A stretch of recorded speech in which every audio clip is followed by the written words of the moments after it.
Hello everyone, a very good evening to you all.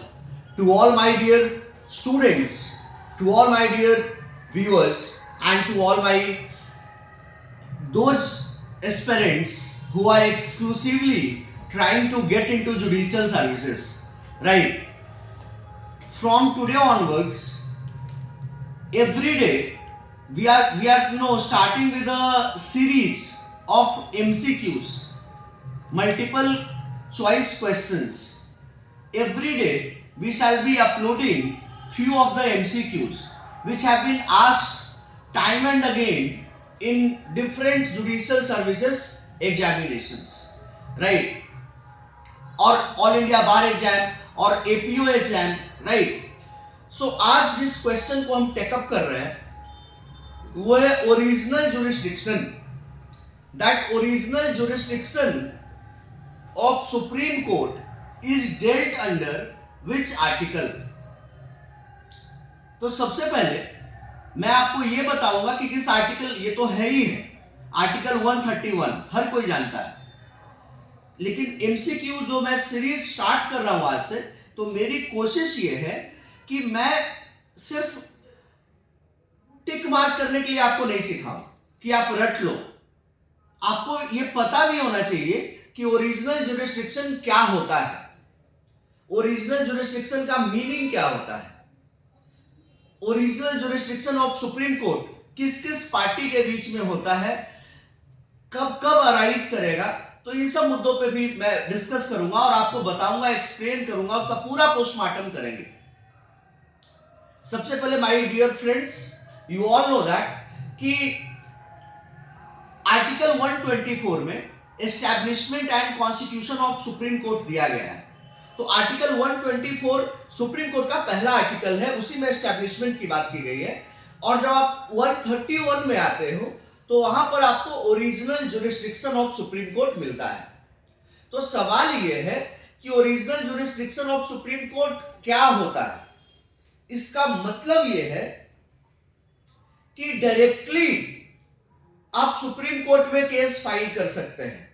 Bypassing the lower court, the high court, you can directly go to the Supreme Court. Generally what happens कि आपका जो extent of legal right है, आपका जो legal right violate हो रहा है, उसके लिए आप कहां जाते हो?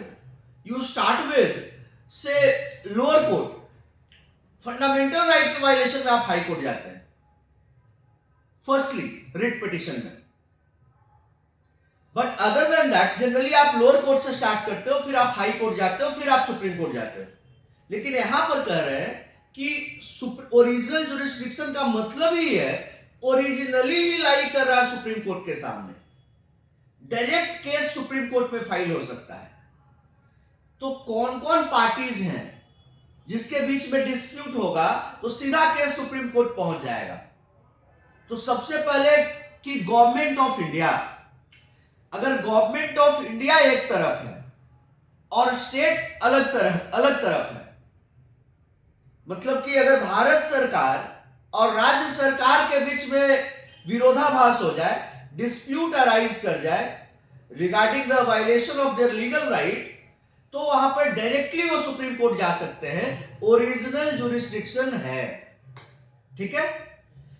दूसरा पॉइंट है ये गवर्नमेंट वाला, तो आप समझ ही रहे हैं कि government of India and one और more states on the other hand.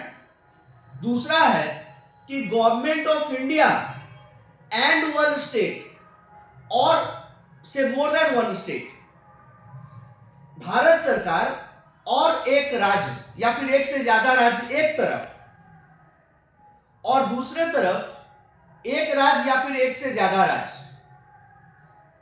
ये दूसरा पॉइंट है, मतलब ये दूसरा सिचुएशन है, कॉम्बिनेशन है जहां पर सीधा सुप्रीम कोर्ट जा सकते हैं. बात समझ रहे हैं आप. और तीसरा है कि जब दो स्टेट के बीच में विवाद हो जाएगा, दो स्टेट के बीच में विवाद हो जाएगा बिटवीन टू और मोर स्टेट्स, तो डायरेक्टली सुप्रीम कोर्ट चले जाएंगे. ये ओरिजिनल जुरिस्डिक्शन, आप सीधा सुप्रीम कोर्ट जा सकते हैं. If there is a violation of legal right, the extent of legal right, चाहे वो गवर्नमेंट ऑफ इंडिया का हुआ हो, स्टेट का हुआ हो, स्टेट्स का हुआ हो, मतलब एक से ज्यादा स्टेट्स का हुआ हो, सारे में आप ओरिजिनली डायरेक्टली सीधा लैंड करिएगा कहां? सुप्रीम कोर्ट के अंदर। बात समझ रहे हैं?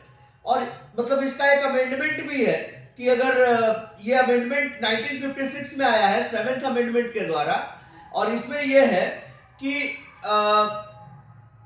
ये जो डिस्प्यूट है, जुरिस्डिक्शन है, ये जुरिस्डिक्शन उस तरह के डिस्प्यूट में अप्लाई नहीं करेगा if it has arisen out of some kind of treaty, covenant, agreement, right, engagement. इस तरह के ट्रीटी से, इस तरह के अग्रीमेंट से डिस्प्यूट अराइज नहीं करना चाहिए, तब जुरिस्डिक्शन नहीं है। But other than that original jurisdiction lie करेगा। और ये अमेंडमेंट 7वां अमेंडमेंट है, 7th amendment in the year 1956, right. तो आज मैंने ओरिजिनल जुरिस्डिक्शन पे बात किया है, और हर दिन हम लोग एक नए, इस सीरीज में हम यही काम करेंगे। जितने भी इंपॉर्टेंट एकदम हीटेड क्वेश्चंस हैं which have been asked time and again in all the judicial services examinations and in all the APOs exams, in the NET, JRF, law, CLAT, UG, PG, सब पे हम लोग वैसे क्वेश्चंस को उठाएंगे, ठीक है। I hope that I have made my point very clear. Thank you for watching me. Stay tuned to our channel. Thank you. Jai Hind.